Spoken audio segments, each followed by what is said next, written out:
నువ్వు విశ్వాస జీవితాన్ని ప్రారంభించావు. కొంతమంది అన్యులు అంటారు, మరి మీ దేవుడు గొప్ప దేవుడు కదా, బైబిల్లో చాలామందికి చాలా అద్భుతాలు చేశాడు కదా, నీ పట్ల కూడా అద్భుతాలు చేసేసి మేము చూపిస్తాం చాలామందిని, వాళ్ళందరూ కూడా అద్భుతాలు చేసేసి చాలా కార్యాలు చేసేసి నీ అప్పులు తీర్చేయచ్చు, నీ రోగం తీసేయచ్చు, చనిపోయిన వాళ్ళని బ్రతికించాడని కూడా చెబుతున్నారు కదా, చాలా కార్యాలు జరిగినాయి కదా బైబిల్లో. మరి మీ ఎడలు కూడా అలాంటి జరిగించి చూపించవచ్చు కదా అని అంటారు. అలాంటి మాటలు తీసుకొని కొంతమంది బలహీనపడతా ఉంటారు. ఒక మాట చెప్తున్నాను, దేవుడు మనకి లోకానికి దేవుడు మాత్రమే కాదు, మనకి తండ్రి. మనకెవరు? తండ్రి. ఒక ప్రేమగల తండ్రి. ఒక ప్రేమగల తండ్రి ఎంత ప్రేమున్నా బిడ్డకి చదువు చెప్పించడానికి ఇష్టపడకుండా ఉంటాడా? చదువు చెప్పించడానికి ఇష్టపడతాడా? పెద్దగా చెప్పాలి. కన్న తండ్రి బిడ్డకు చదువు విద్యను నేర్పడానికి ఇష్టపడతాడా? వద్దులే బిడ్డ కష్టపడతాడని విద్యను వద్దులే బాబు అంటాడా? ఖచ్చితంగా కన్న తండ్రి నిజంగా ప్రేమగల తండ్రి అయితే వాడు ఖచ్చితంగా విద్య నేర్చుకోవాలి, చదువుకోవాలని కోరుకుంటాడు. మంచి తండ్రి. చదువుకోవటం అనేది కష్టంతో కూడిన సంగత లేకపోతే సింపుల్ విషయమా? పెద్దగా చెప్పాలి. చాలా ఇబ్బంది కదా. 5 ఏళ్ల వయసు నుంచి ఇక మనుషులు పాప భారాన్ని మోస్తున్నట్టు పుస్తకాలు భుజాన్ని వేసుకొని ఆ బ్యాగ్ భారాన్ని మోసుకుంటా పిల్లలు పోతా వస్తా. మనందరి బతుకులు అయ్యాక చిన్నప్పుడు స్కూల్కి వెళ్ళు అనే డైలాగ్ అమ్మోళ్ళ నోట నుంచి రానంత వరకు వాళ్ళు దేవతల్లా కనపడతారు. ఏంటి టైం అవుతుండే ఇంకా నువ్వేంటి అన్నారు అనుకో, అమ్మ ఒక దయ్యం నాన్న ఒక దయ్యంలా కనపడతారు. అవునా? అక్కడికి వెళ్తే మనకు చదువు చెప్పేటువంటి మాస్టరు లేదా టీచర్ వాళ్ళు దయ్యాలాగానే కనపడతారు. ఎందుకంటే కొడతారు.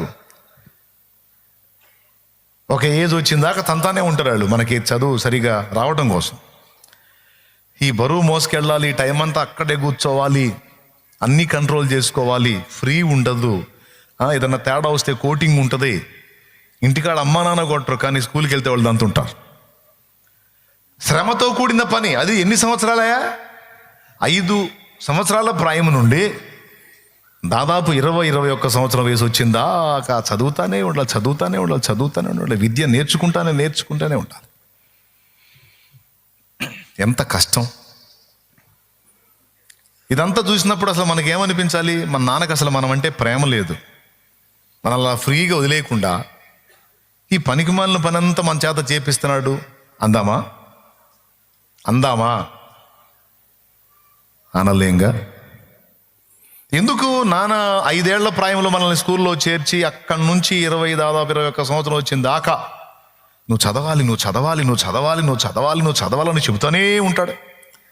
అమ్మ చెబుతానే ఉంటుంది. దాని వెనక ఆంతర్యం ఏంటి అంటే, ఒక 20 సంవత్సరాల ప్రాయం వచ్చిన దాకా 21-25 ఏళ్ళు వచ్చిన దాకా నువ్వు కానీ కష్టపడి మంచిగా చదివి ఒక పొజిషన్లోకి వస్తే 100 సంవత్సరాల ఆయుష్కాలం అనుకోండి, మిగిలిన 75 సంవత్సరాలు నువ్వు ఇబ్బంది లేకుండా ప్రశాంతంగా బ్రతుకుతావు, నేనున్నా లేకపోయినా. లేదు 75 సంవత్సరాలే అనుకో, ఒక 25 నువ్వు వెచ్చించి కష్టపడి స్టడీ చేసి ఒక స్థాయికి వస్తే మిగిలిన 50 ఏళ్ళు నువ్వు హాయిగా బతుకుతావు. నాన్న నేను ఉంటానో ఉండనో తెలియదురా, నీ కాళ్ళ మీద నువ్వు నిలబడాలరా, నీ కడుపు నువ్వు నింపుకోవాలి, నీ బ్రతుకు నువ్వు బ్రతకగలగాలి. నువ్వు సరిగ్గా చదివి మంచి ప్రయోజకుడు అయితే నువ్వు బ్రతకటమే కాదు నాన్న, 10 మందిని బ్రతికించేవాడివి అవుతావురా. నువ్వు చదవాలి నాన్న. కానీ నాకు చాలా కష్టంగా ఉంది నాన్న. అయినా పర్వాలేదు నాన్న, ఓర్చుకొని చదువురా, మంచి భవిష్యత్తు ఉంటుందిరా అని మనకి ఎన్నో చెప్పి డబ్బు ఖర్చు పెట్టి మన ఎడబాటును కూడా ఇష్టపడి పొద్దున పోతే సాయంత్రానికి వస్తాం మనం. కానీ నాన్న కోరిక అమ్మ కోరిక అంటే ఎప్పుడు మనం వాళ్ళ దగ్గరే ఉండాలని, అయినా సరే ఎడబాటుని ఇష్టపడ్డారు. కొంతమంది తల్లిదండ్రులు అయితే పిల్లల్ని హాస్టల్లో వదిలేస్తారు, నెలలు పిల్లల్ని చూడరు. పాపం మనసు రాయి చేసుకుంటారు. వాళ్ళకి మాతృ ప్రేమ వాత్సల్యం ఉండదా అండి? ఉంటుంది. కానీ అన్నీ చంపుకొని ఎందుకు? ఇక్కడ ఉంటే సరిగా చదవడు, హాస్టల్లో ఉంటే తింటాం చదువుకోవటం, ఇక బయట తిరుగుతారు, వాళ్ళ భవిష్యత్తు బాగుంటుందని. వాళ్ళకి ఎన్నో పిల్లల మీద మమతలు మమకారాలు ఉంటాయి, అన్నీ చంపుకొని పిల్లల భవిష్యత్తు కోసమే తల్లిదండ్రి వాళ్ళని హాస్టల్లో చేరుస్తారు. కొంతమంది ఎడబాటుని ఇష్టపడుతున్నారు, వాళ్ళ కష్టార్జితం తీసుకెళ్ళి పెడుతున్నారు. ఇంత కష్టపడి ఇంత రిస్క్ చేసి పిల్లల్ని కష్టపెడుతున్నారు. ఎందుకు కష్టపెడుతున్నారంటే వాళ్ళ ఫ్యూచర్ బాగుండాలని. అవునా?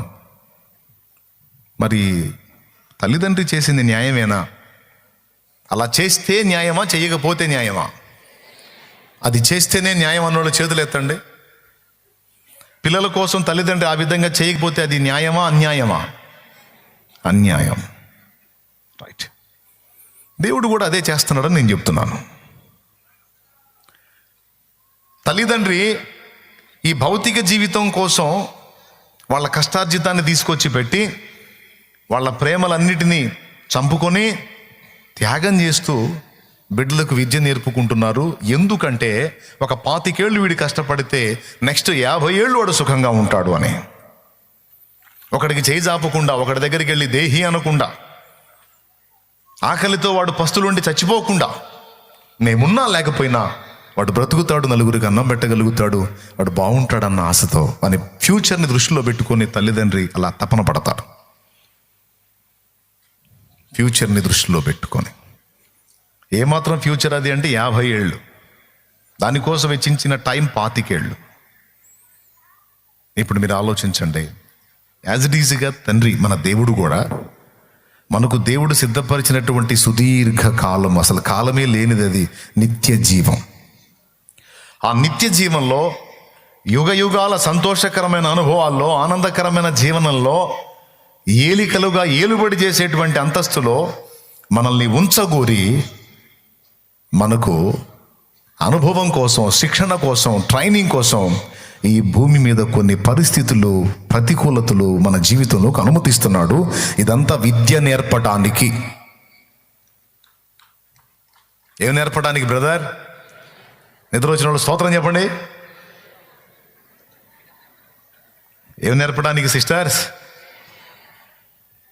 నేను చెప్పానా? ప్రసంగి గ్రంథం 1:13 చెప్పింది. బైబిల్ గ్రంథం ఉంటే తీయండి, ప్రసంగి గ్రంథము 1వ అధ్యాయము 13వ వచనం ఒక్కసారి చూడండి. ఆ మాటలు అండర్లైన్ చేసుకోండి. గతంలో చేసుకుంటే స్తోత్రం, చేసుకోకపోతే ఇప్పుడు చేసుకోండి. ఆకాశము క్రింద జరుగునది అంతటినీ జ్ఞానము చేత విచారించి గ్రహించుటకై నా మనసు నిలిపితిని. వారు దీని చేత అభ్యాసము నొందవలెనని దేవుడు మానవులకు ఏర్పాటు చేసిన ప్రయాసము బహు కఠినమైనది. అది ఈ ప్రయాసను ఎవరు ఏర్పాటు చేశారు? అందరు నోరు తెరిచి చెప్పండి, అక్కడ ఏముంది?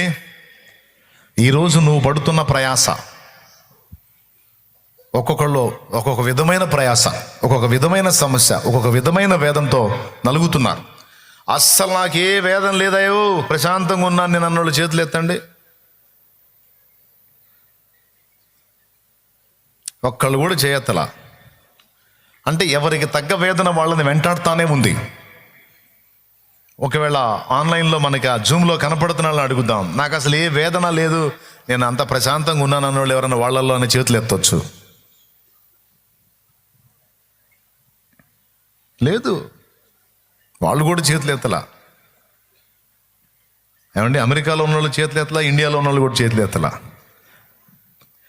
మరి అమెరికా అగ్రరాజ్యం, అక్కడుంటే అన్ని భోగాలే అనుకుంటాం, అక్కడ ఉన్న వాళ్ళు కూడా చేయెత్తలా.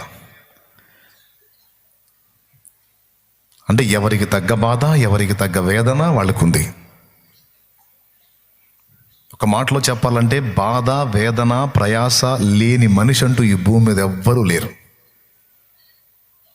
అసలు నాకు ఏ బాధ లేదు, ఏ ప్రయాస లేదని ఖాళీగా కూర్చోవటం కూడా ఒక బాధే. సరిగ్గా బుర్రబెట్టి ఆలోచిస్తే ఏమన్నా అర్థమైంది నేను చెప్పింది? అసలు ఏ పని లేదు, ఏ కష్టం లేదు, ఏ ఇబ్బంది లేదు, హాయిగా సుఖపడటమే రోజు అని తిని పండుకోవటం కూడా ఒక పెద్ద హింసే. ట్రై చేసి చూడండి. కొంతమంది ఈ డైలాగ్ వాడుతూ ఉంటారు రెగ్యులర్గా. నా బ్రతుకంతా కష్టాలే అన్నా, నాకు అసలు నా జీవితాన్ని నా లోలు తిని కాస్త సుఖంగా ఉన్న రోజులే లేవు నాకు అని తరచుగా నా దగ్గరికి ఆ మధ్యకాలంలో కొంతమంది అన్నారు. నేను అన్నాను, నా లోలు సుఖంగా ఉంటాయి కదా నీకు కావాల్సింది, సరే ఒక గది ఇస్తాను, అందులో నీకు కావాల్సిన అన్ని ఏర్పాటు చేస్తాను. 4 రోజులు కాదు 10 రోజులు ఉండిపో, కానీ బయటికి రాకూడదు. బిర్యానీ తెప్పిస్తా, నువ్వు కోరిన బిర్యానీ, కోరిన ఫుడ్, కోరిన పండ్లు, నువ్వేం అడుగుతావు అడుగు, మొత్తం తెచ్చి పెడతా. నువ్వు ఒక్కటే తినాలి, పండుకోవాలంతే, సుఖపడు. 10 రోజులు పో, 4 రోజులు కాదు 10 రోజులు పో, ఇంకేం వద్దు, ఏ పని వద్దు, సుఖపడు అంతే, కేవలం సుఖపడు. ఏమంటారండి, ఇక జైలుకి దానికి తేడా ఏముందన్న అంటారు. కాకపోతే జైల్లో అన్నీ ఉండవులే, కానీ అది హద్దుల్లో ఉండటమే. అసలు అన్నిటికంటే బాధాకరమైన విషయం ఏంటంటే మనిషి స్వేచ్ఛను కోల్పోయి బందీఖానాలో బ్రతకడమే పెద్ద హింస. అన్నీ ఉన్నా సరే గదిలో ఉండలేవు. దేవుడు ఏదన్నా ఒక సిస్టమ్ పెట్టాడంటే లాజిక్ ఉంటుంది, పిచ్చి పిచ్చిగా ఉండదు దేవుని పనులు. ఒకసారి ఆలోచించి చూడండి, ఇక ఏం కొదువు లేకుండా అన్ని గదిలో పెట్టి నిన్ను గదిలో పెట్టేసి లాక్ చేసేస్తా, ఓ ఉండగలవా? నీ కష్టమే వద్దు, ఇక నువ్వు ఏ చాకిరి వద్దు, నువ్వు జాబ్కి వెళ్ళొద్దు, నీకు బిర్యానీ మీద బిర్యానీ, ఏం లేదు, ఫోన్ చేస్తే చాలు, ఇక మొత్తం తీసుకొచ్చి ఇస్తూ ఉంటాను నేను. ఫోన్ కూడా చేయొద్దంటే చెప్పు, ఏ రోజుకి ఏం కావాలో మెనో ఇవ్వు, నేను మొత్తం తీసుకొచ్చి ఇస్తాను. నేను శుభ్రంగా తింటూ నిద్ర ఎన్ని రోజులు వండుకుంటూ నేను చూస్తా. ఉండగలవా? అదో పెద్ద టార్చర్ లాగా ఉంటుంది అన్న, ఈ ఫుడ్, ఈ తిండి, నిద్ర ఏమో ఇదే పెద్ద హింసలాగా ఉందన్న, బయటికి పోతాను. మాట 10 రోజులు ఉండాల్సింది.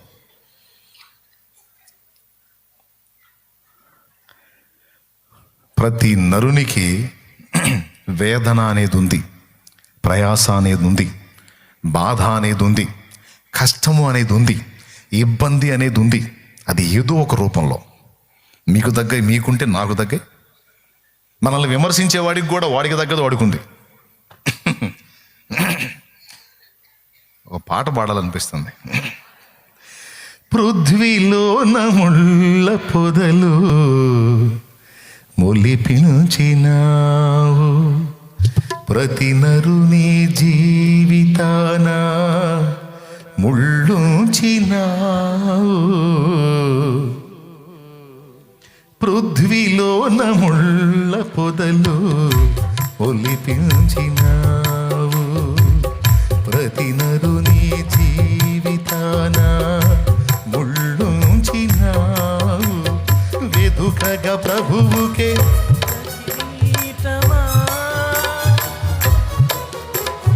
వెదుకగా ప్రభువుకే ముళ్ళ కిరీటమా, లేదు మాకు నీ కృప ముళ్ళకు వేరుగా.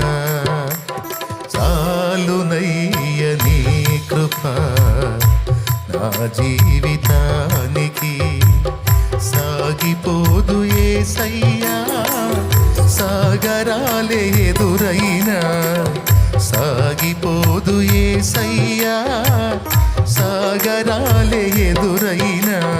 చాలునయ్య నీ కృప నా జీవితానికి. Praise the lord.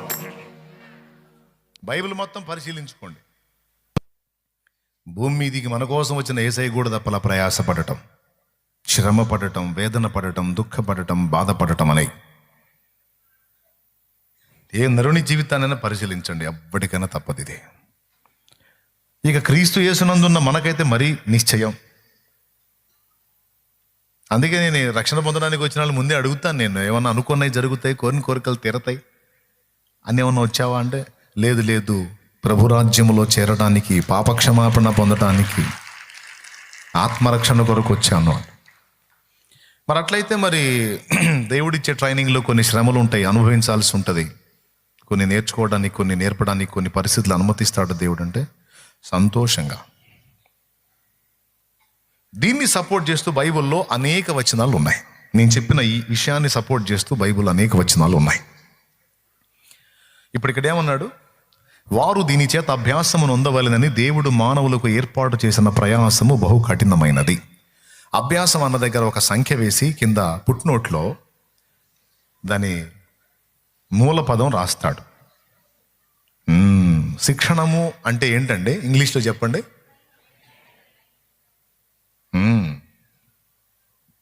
అక్కడక్కడ బోర్డులు కనపడతాయిగా, కుట్టు శిక్షణా కేంద్రం, ఆ శిక్షణా కేంద్రం, ఈ శిక్షణా కేంద్రం అని శిక్షణా కేంద్రాలు ఉంటాయిగా. శిక్షణము అంటే ట్రైనింగ్. వారు దేని చేత దేవుడు ఏర్పాటు చేసిన ప్రయాసము చేత వారు ట్రైనింగ్ పొందాలని. ఇప్పుడు ఆ వచనం దగ్గర అభ్యాసము అన్న దగ్గర ట్రైనింగ్ అని చదువు. ఇప్పుడు వారు దీని చేత ట్రైనింగ్ పొందవలెనని దేవుడు మానవులకు ఏర్పాటు చేసిన ప్రయాసము బహు కఠినమైనది. అభ్యాసం అంటే మీకు అర్థం కాదుగా. ఈ అభ్యాసం అనే పదం మనం ఎప్పుడు చదివామని తెలుసా? మన చిన్నప్పుడు టెక్స్ట్ బుక్లో ఉంటే చూసావా?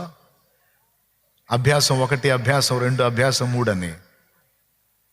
శిక్షణము, ట్రైనింగ్ నేర్చుకోవలసినవి. స్తోత్రం చెప్పండి అందరూ. అంటే మొత్తానికి మనకేదో నేర్పటానికి, మనకేవో అనుభవాలు కలిగించడానికి, మనకేదో అవగాహన కలిగించడానికి మనల్ని లోకంలోనికి తెచ్చాడు. అసలు ఈ పుట్టించిన కారణమే అది. మనల్ని ఈ లోకంలోనికి తీసుకొచ్చి మనకంటూ జన్మనిచ్చి ఒక్కొక్కడికి ఒక్కొక్క టైపు లైఫ్ ఇచ్చి, ఆ లైఫ్లో ఒక్కొక్కడికి ఒక విధమైన అనుభవాలు ఇచ్చి, ఇంతమంది అనుభవాలు ఏం చేసుకుంటావాయా? అందరికి ఎవడికి తగ్గ అనుభవాన్ని వాళ్ళకి ఇచ్చేసావు. ఇంతమంది అనుభవాలు నీకెందుకు అంటే పని ఉందిలేయా అంటాడు ఆయన. ఎంతమంది వ్యక్తులు కావాలనుకున్నాడో మొత్తాన్ని ఉనికిలోకి తీసుకొచ్చింది ఆయనే. వీళ్ళందరికీ ఎవరికి తగ్గ అనుభవాన్ని వాళ్ళకి నేర్పి, ఎవరికి తగ్గ శిక్షణ అంటే ట్రైనింగ్ వాళ్ళకి నేర్పి వాళ్ళని రెడీ చేసుకుంటున్నాడు. ఎందుకు రెడీ చేస్తున్నాడు అనే ఒక లాజికల్ పాయింట్ ఆలోచిద్దాం. ఎవరికైనా ట్రైనింగ్ ఎందుకు ఇస్తారు? అందరు చెప్పండి బ్రదర్స్. జాబ్ ఇవ్వడానికి, పని ఇవ్వడానికి. అంటే మనల్ని అంటూ ఉనికిలోకి తెచ్చాడంటే మొత్తానికి మనతో ఏదో పని ఉంది, మనతో సుదీర్ఘమైన పని ఉంది, చాలా పెద్ద పని ఉంది, అది శాశ్వతమైన పని. ఆ పెద్ద పనికి మనల్ని ఎంపిక చేయటానికి, మనల్ని రెడీ చేయటానికి శిక్షణా కేంద్రమే ఈ భూగ్రహం. క్లియర్గా అర్థమైతే స్తోత్రం చెప్పండి. అర్థమైందా?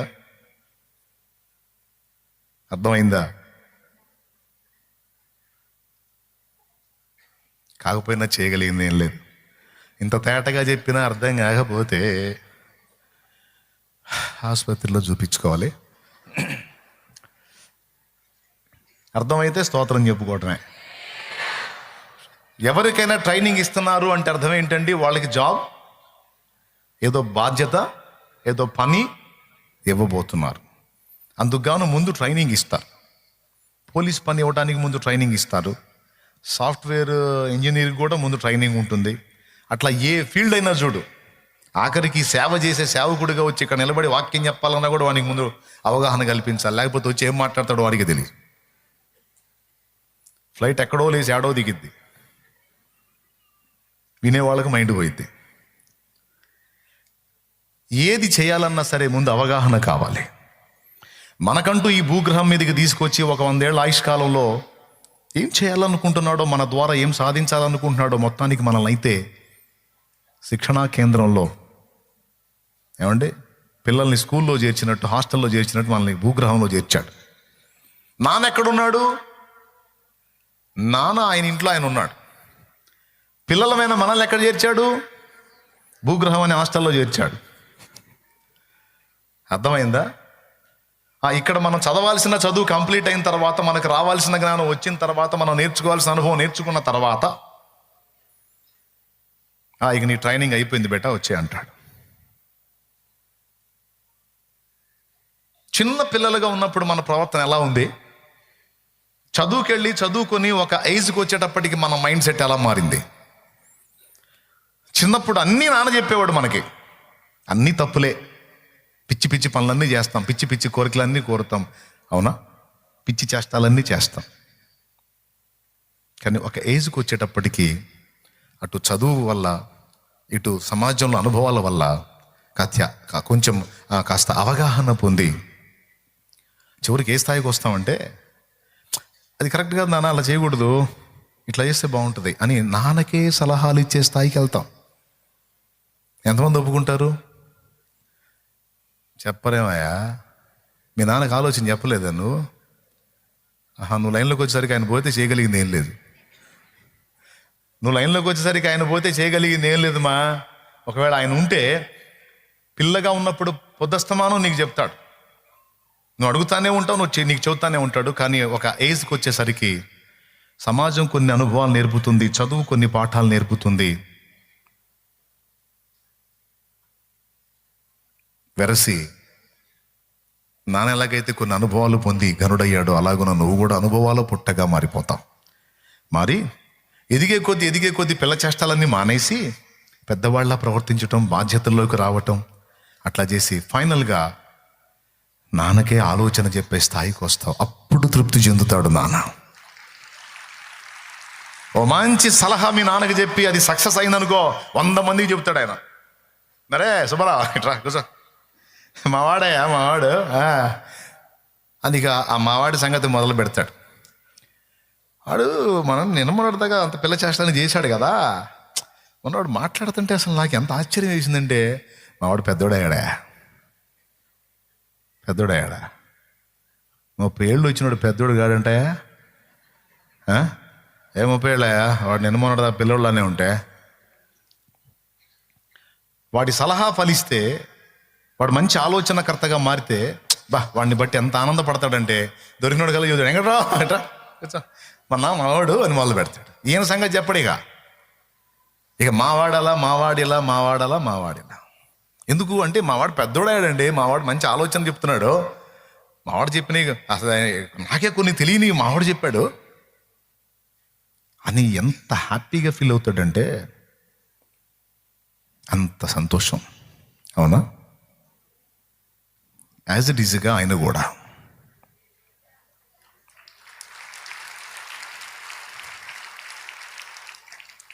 అలాగే. కాకపోతే ఆ హాస్టల్ మనకు అర్థమైద్ది, ఆ స్కూల్లో ఆ చదువులు మనకు అర్థమవుతాయి, ఈ చదువు అర్థం కాదు.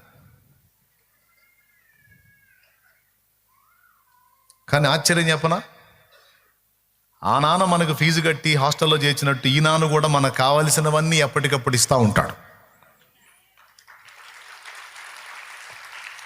కొన్నిసార్లు మనకు కూడా అక్కడికి వెళ్ళాలనిపిస్తుంటుంది, ఎలా ఉంటుందో అని.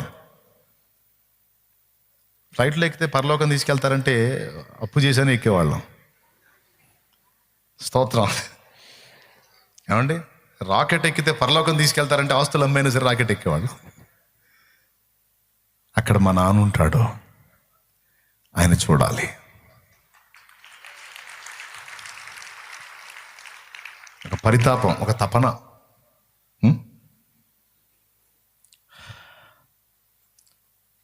హాస్టల్లో ఉంటే వాడు ఒక 4-5 సంవత్సరాలు ఉంటేనే చాలా సంవత్సరాలు ఉన్నట్టు. అలాంటిది 70-80 ఏళ్ళు 100 ఏళ్ళు అంటే ఇక్కడ ఏందండి ఆయన వదిలిపెట్టి? ఎవరిని వదిలిపెట్టి? నాన్న వదిలిపెట్టి. ఈ 60-70-80 ఏళ్ళకే అసలు ఉన్నావా? నువ్వే నన్ను కన్నావా? కనికరం అనేది ఏదైనా ఉందా?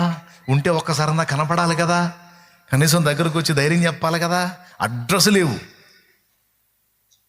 ఎన్ని సంవత్సరాలు నీ కోసం ఎదురు చూడాలి, ఒక్కసారి నాకు కనపడలేదు అని అడుగుదామా? ఆయన ఏమంటాడు తెలుసా? 80 ఏళ్ళు కాదు, 100 ఏళ్ళు నువ్వు భూమి మీద ఉంటే కూడా ఆయన ఏమంటాడో తెలుసా?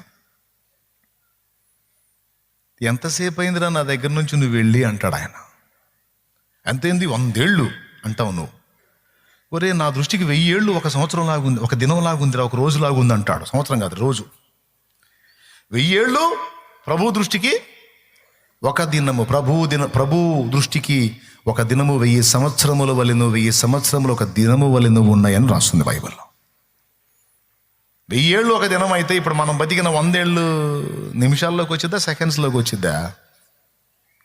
దేవునికి స్తోత్రం కలుగును గాక. ఇవన్నీ బైబిల్లోనే ఉన్నాయి. పేతురు పత్రిక 2 పత్రికలో 3వ అధ్యాయంలో అంటాడు ఆ మాట. ప్రభువు దృష్టికి ఒక దినము 1000 సంవత్సరముల వలెను, 1000 సంవత్సరములు ఒక దినము వలెను ఉన్నవి. పేతురు రాసిన 2 పత్రిక 3వ అధ్యాయము 8వ వచనం.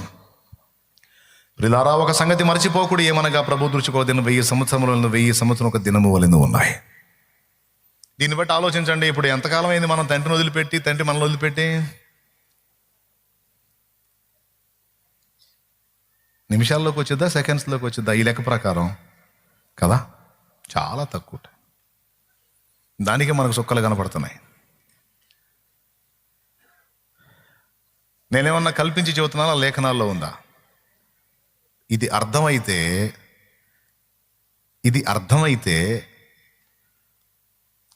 నీ హృదయంలో ఇక ఆనందం, సంతోషం నిరంతరం తాండవిస్తాయి.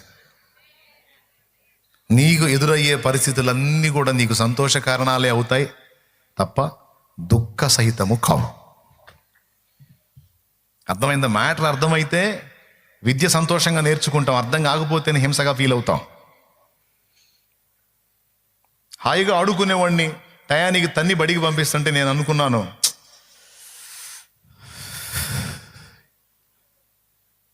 వీళ్ళు ఎటుగుడి పంపకుండా మానరు, ఆ టీచర్కి ఏమన్నా అయితే బాగుండు, కొద్ది రోజులు సెలవు వచ్చింది, ప్రశాంతంగా ఆడుకోవచ్చు అనుకునేవాడిని.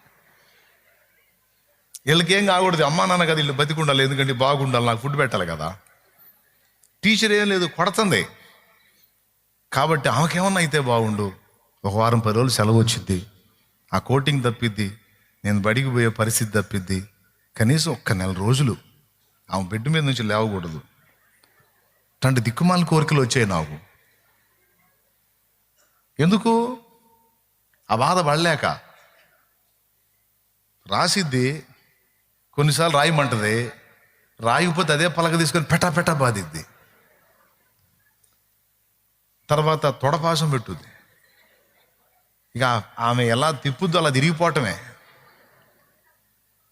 కట్టె వరస కొడితే కర్రతో కొట్టినట్టు ఉంటుంది. కాబట్టి ఇక అప్పుడప్పుడు ఆపిల్ కాయలు తీసుకెళ్ళి ఇస్తుంటారు లంచాలు, నా జోలికి రావద్దు తల్లి అని. అయినా సరే కాయ తీసుకొని అక్కడ పెట్టి మళ్ళీ చూసి తేడా వస్తే పెట్టమని బీకిద్ది. కాయ ఇచ్చిన కృతజ్ఞత కూడా లేదు, నేను తిన్నా పోయేది అనుకునే. దేవునికి స్తోత్రం కలుగును గాక. కానీ ఆ టైపులో ఆమె చెప్పకపోతే, అసలు ఆ పునాది అక్షరాల దగ్గర నుంచి పునాది పడకపోతే ఈరోజు ఇన్ని విషయాలు చదవగలిగేవాడిని కాదు కదా. ఉచ్చారణలో తేడా వచ్చినా తన్నేది. సాంస్క్రిట్ శ్లోకాలు, మంత్రాలు చదవగలుగుతున్నాం అంటే ఉచ్చారణ దోషం వచ్చినా కొట్టేది. ఏ పదాన్ని ఎలా పలకాలో అలా పలకాలి. ఆ పునాది నాకు బాల్యంలోనే పడింది, చాలా చిన్న వయసులో పడింది. ఒకప్పుడు నాకు హింసకు కారణమైనటువంటి విద్య నేర్పిన గురువు, చదువుకు పంపిన తల్లిదండ్రులు విలన్స్లా కనపడ్డారు. ఈరోజు వాళ్ళు నాకు దేవుడి తర్వాత ఆ స్థాయిలో కనపడుతున్నారు. తమ్ముడు, చెల్లి, ఇదంతా మీ అవగాహన కోసం చెప్తున్నాను నేను. జీవితంలో నువ్వు ఫేస్ చేస్తున్నటువంటి ప్రతి అనుభవం, ప్రతి పరిస్థితి దేవుని అనుమతి లేకుండా, దేవునికి తెలియకుండా ఏది రాలేదు.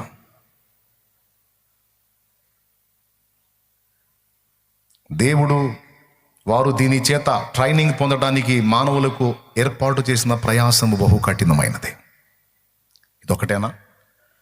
కొరింథీయులకు రాసిన మొదటి పత్రిక 10వ అధ్యాయము, మొదటి కొరింథీ పత్రిక 10వ అధ్యాయము, ఒకసారి బైబిల్ తీయండి, 12-13 వచనాలు ఒక్కసారి చూడండి. తాను నిలుచున్నానని తలంచుకొనువాడు పడకునున్నట్లు జాగ్రత్తగా చూచుకొనవలెను. సాధారణముగా మనుషులకు కలుగు శోధన తప్ప మరి ఏదియూ మీకు సంభవింపలేదు. అద్దుకు చూడు, సాధారణముగా మనుషులకు కలుగు శోధన తప్ప మరి ఏదియూ మీకు సంభవింపలేదు. దేవుడు నమ్మదగిన వాడు. మీరు సహింపగలిగినంత కంటే ఎక్కువగా ఆయన మిమ్మల్ని శోధింపబడనీయుడు. ఇక్కడే నాకు ప్రశ్న, అసలు సహింపగలిగినంత కంటే ఎక్కువగా శోధింపబడనీయుడు అంటే ఈ శోధన అనేది మాకెందుకు? నువ్వు దేవుడివి కదా, మేము నీ పిల్లలం కదా, మమ్మల్ని కూడా శోధనలకు అప్పచెప్పడం ఏమి న్యాయం? నీ పిల్లలు మమ్మల్ని సుఖపెట్టాలి, నువ్వు ఏ ఇబ్బంది లేకుండా చూసుకోవాలి. అంతేగాని నాన్న నువ్వు తట్టుకోలేనంత కోటింగ్ ఉండదురా, నీకు ఎంత తట్టుకుంటావు అంత కోటింగ్ నాన్న, బ్యాలెన్స్గా ఉంటుందిరా కోటింగ్ అంటే. ఏంది కోటింగ్ లేని జీవితం లేదా? తట్టుకోలేకపోతున్నా. లేదు నాన్న ఎక్కువ కోటింగ్ ఉంటుంది నాన్న, ఎక్కువ వెయిట్ ఉంటుందరా. వెయిట్ ఎందుకు అసలు వెయిట్ ఎందుకు? అన్ని వెయిట్లు తీసేస్తావని కదా నీ దగ్గరికి వచ్చింది. చాలా వైనంగా చెప్తున్నావు, నువ్వు ఎంత మోస్తావు అంత వేస్తాను నాన్న వెయిట్ అంటున్నావు. ఎందుకు నాయన ఈ వెయిట్లు అంటే ముందు చెప్పాడుగా, ట్రైనింగ్. సాధారణముగా మనుషులకు కలుగు శోధన తప్ప మరి ఏది మీకు సంభవింపలేదు. దేవుడు నమ్మదగిన వాడంట. నమ్మదగిన వాడైతే మీరు సహింపగలిగినంత కంటే ఎక్కువగా ఆయన మిమ్మల్ని శోధింప బడనీయడు. ఎంత సెగ అవసరమో అంత సెగే. ఇంకా ఎక్కువ సెగ తగిలిందంటే నువ్వు మాడిపోతావని తెలుసు. అందుకని మాడనీయుడు, అలాగని ప్రశాంతంగా ఉండనీయుడు. తగినంత సెగ. ఇక్కడ ఇట్లా అన్నాడా. దాంతోపాటు ఇంకొక ఐడియా, ఇంకోటి చెప్తున్నాడు. దేవుడు నమ్మదగిన వాడు, సహింపగలిగినంత కంటే ఎక్కువగా మిమ్మల్ని శోధింపబడనీయుడు. అంతేకాదు, ఒక ఆఫర్ మనకి. సహింపగలుగుటకు ఆయన శోధనతో పాటు తప్పించుకున్న మార్గమును కూడా కలుగుజేయును. ఏం టెన్షన్ పడొద్దు. శ్రమలోకి నెట్టిన దేవుడే దాని నుంచి బయటపడటానికి దారి సిద్ధం చేసి పెడతాడు. ఆయన నమ్మదగిన వాడు. ఎంత నీటికి చెప్తున్నాడో చూడు. మిమ్మల్ని అగచాట్లోకి డ్రైవ్ చేయటం ఖాయం, అంటే కాలువలోకి మిమ్మల్ని నెట్టడం ఖాయం, మునిగిపోకుండా బయటికి తేవటం. ఈ నెట్టడం ఎందుకు, మళ్ళీ మునగనీయకుండా బయటికి తేవటం ఎందుకంటే ఆయన చెప్పే డైలాగ్ ఒకటే, ప్రసంగి 1:13, ట్రైనింగ్. ఏం ట్రైనింగో ఏమన్నా. సరే ఈ ఒక్క మాట వదిలిపెట్టాడా. మళ్ళీ దీనికి సపోర్ట్గా ఇంకో చోట అంటాడు. పేతురు రాసిన మొదటి పత్రిక 1వ అధ్యాయము 6-7 వచనాల్లో అంటాడు, అవసరం అంటాడు. చూడు, ఇందువలన మీరు మిక్కిలి పేతురు రాసిన మొదటి పత్రిక 1వ అధ్యాయము 6వ వచనం. చూడన్నాను. ఇందువలన మీరు మిక్కిలి ఆనందించుచున్నారు గాని అవసరమును బట్టి నానా విధములైన శోధనల చేత ప్రస్తుతమున కొంచెము కాలము మీకు దుఃఖము కలుగుచున్నది. అవసరమును బట్టి నానావిధ శోధనలు.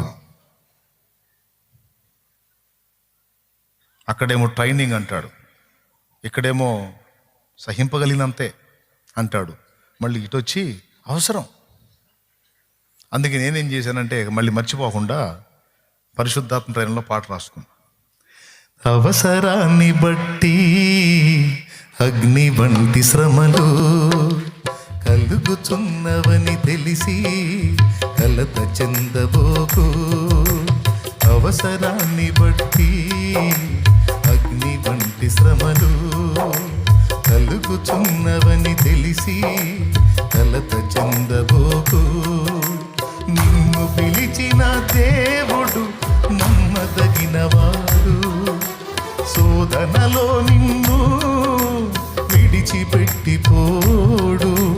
కంటి పాపల తోడుండి నిన్ను కాచుకుంటాడు. కన్న తండ్రిలా తోడుండి నిన్ను ఆదుకుంటాడు. నమ్మునిస్తమా, ఇది సత్యం. పీడబోకుమా విశ్వాసం.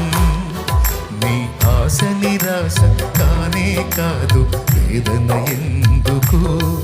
నీ కన్నీరు కలకాలముండదు, కలతే చెందకు. దేవునికి మహిమ. కాబట్టి మనం ఇంత వ్యవహారంలో ఉన్నామని అన్యుడికి తెలుసా. వాడు తడవకు వచ్చి మీ దేవుడు ఎట్ట చేయొచ్చుగా, మీ దేవుడు ఎట్ట చేయొచ్చుగా, అది కూడా ఒక ట్రైనింగే మనకే.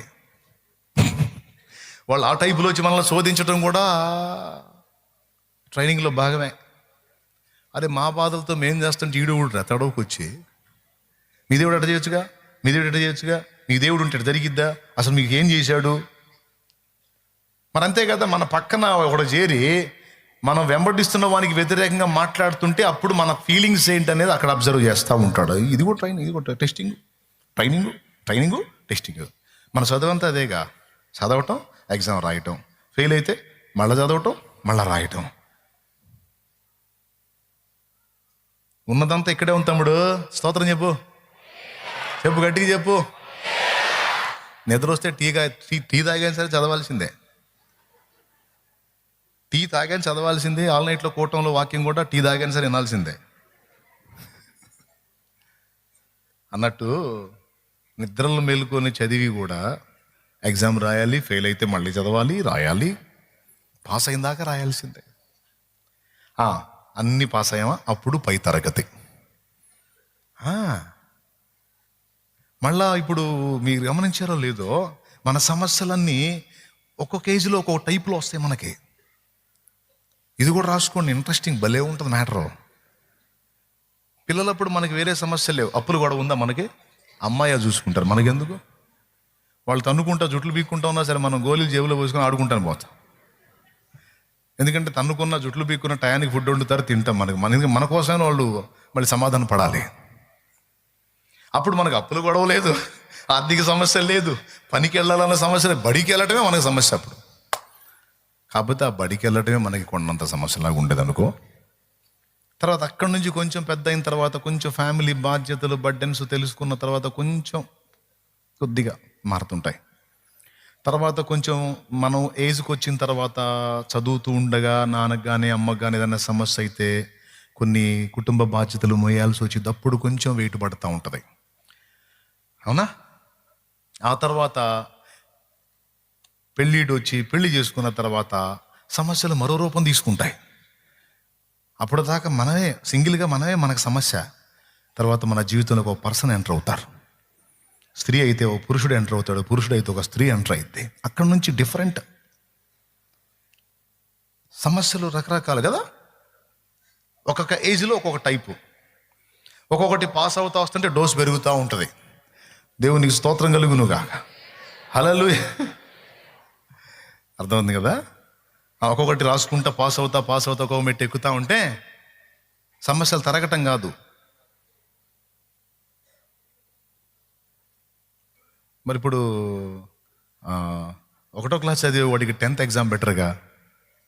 10th పెట్టాలంటే 10th రావాలి, అవునా. 10th పొజిషన్కి వచ్చినప్పుడు ఆ రేంజ్ సమస్య. నేను బాగా అబ్జర్వ్ చేస్తున్నాను, ఏ ఏజ్లో ఎలాంటి అగసాట్లు వచ్చినాయి, ఇప్పుడు ఈ ఏజ్లో ఏం వస్తున్నాయి, ఇంకా ఏజ్ మారితే ఏ టైప్ వస్తాయి. ఫైనల్గా ఇక కుటుంబ బాధ్యతలు అన్ని భారాలు పక్కన పెట్టి శరీర రోగాలు స్టార్ట్ అవుతాయి. అసలు సీన్ అక్కడ ఉంటుంది. ఇక కూర్చుంటే లేవలేక, లేస్తే కూర్చోలేక, కళ్ళు కనపడక, అబ్బాయి ఎవరయ్యా, కనపట్లేయ్యా, పోయినాయి. ఏంది వినపడట్లా, ఇది కూడా పోయింది. కనపడక, వినపడక, నడవలేక, కూర్చోలేక, బెడ్లోంచి లేవలేక, ఆవేశం ఆగక, చెడమడ తిట్టడం, కాస్త బీపీ ఉందిలే అమ్మ ఏమనుకోవకంటాం. ఏ ఏజ్కి దగ్గర ఏజ్ మారే కొద్దీ శోధనలు, ఏజ్ మారే కొద్దీ సమస్యలు. బిడ్డలారా ఒకసారి ఆలోచించండి.